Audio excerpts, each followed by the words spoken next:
Hello everyone, this is Sanjida Nishat Facebook page এবং YouTube চ্যানেলের পক্ষ থেকে সবাইকে অভিনন্দন জানাচ্ছি। অনেক দিন পর আরও একটি নতুন ব্লগ নিয়ে আপনাদের মাঝে আমি হাজির হয়ে গিয়েছি। আজকের ব্লগটি শরীফা ম্যামের বিয়ের উদ্দেশ্যে। বিয়ের পর্বটি শুরু হলো গায়ে হলুদের মধ্য দিয়ে। দূর থেকে দেখা যাচ্ছে ম্যাম ফটোশ্যুটে খুব ব্যস্ত, তাই আমাদেরকে পাত্তা দিতে পারছে না। তারপরে আমরা ওয়েট করছি, ম্যামের সাথে কথা বলবো, ছবি তুলবো আর অনেক মজা করব। কিন্তু বেচারা আসলেই এই গরমের মধ্যে এত শ্যুট নিয়ে ব্যস্ত যে সারাদিন তাকে শ্যুটই করতে হচ্ছে, পাশাপাশি মেকওভার। আর গরমটা তো অনেক, তার মেকআপ দেখা যাচ্ছে যে অনেকখানি উঠে গেছে। যেহেতু ম্যাম শ্যুটে খুব ব্যস্ত, তাই আমাদের খাওয়া দাওয়ার পর্বটা সেরে নেওয়ার জন্য ওদের ফ্যামিলির সবাই বলতেছে, তো আমরা খেতে চলে গেছি শরীফা ম্যামদের বাসার ভিতর। এদিকে আফনান হাই দিচ্ছে। তো সব মিলিয়ে মোটামুটি যে খাওয়ার পর্বটা সেরে ফেলাই যায়। তো এইদিকে শামসুন নাহার ম্যাম আমাদেরকে সবাইকে বেড়ে দিচ্ছে, আমরা খাবো দেখতেছি কার পাতে মাংস বেশি পড়ছে। উফ, অনেক কষ্টের মাধ্যমে ম্যামকে পাওয়া গেল। দেখতেছি ম্যামের সাজ গাছ কীরকম হয়েছে, তো পাশাপাশি কিছু ক্লিক নিচ্ছি।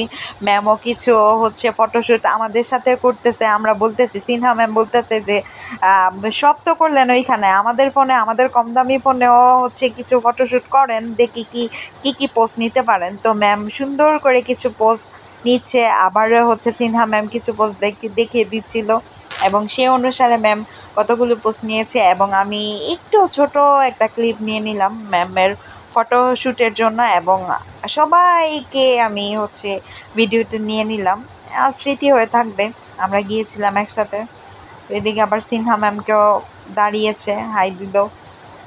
সব মিলিয়ে গায়ে হলুদের পর্বটা আলহামদুলিল্লাহ মোটামুটি ভালোই ছিল। চলে এলাম পরের দিন। বাইরে প্রচুর বৃষ্টি, এই বৃষ্টির মধ্যে সাজুগুজু করে খেতে বসে পড়েছি। আজকে বিয়ের মেন, মানে একদম মেন অনুষ্ঠান। আমাকে ততটাও খারাপ লাগে না, আই হোপ। সব ম্যামরা খুব সুন্দর করে সাজছিল। ওই যে আলমগীর স্যার, তারপর মোতাহার স্যার, বড় ম্যাম, তারপরে ময়না ম্যাম আমাদের ভিডিওটা করে দিচ্ছিল, কিন্তু খুব সুন্দর করে ভিডিওটা ধারণ করতে পারে নাই। খাওয়া দাওয়া পর্ব শেষ করে জামাই দেখার পালা। অনেকক্ষণ জামাইয়ের জন্য অপেক্ষা করার পর জামাই আসলো। দেখতেই পারতেছেন যে অনেক কাদা, বেচারার অনেক কষ্ট হয়েছে। এতদিন প্রচুর গরম ছিল, কিন্তু বিয়ে উপলক্ষে গিয়ে বৃষ্টি চলে আসছে। কি অদ্ভুত ব্যাপার না, বিয়েটা একদম মাটি করে দিয়েছে। Thanks for watching.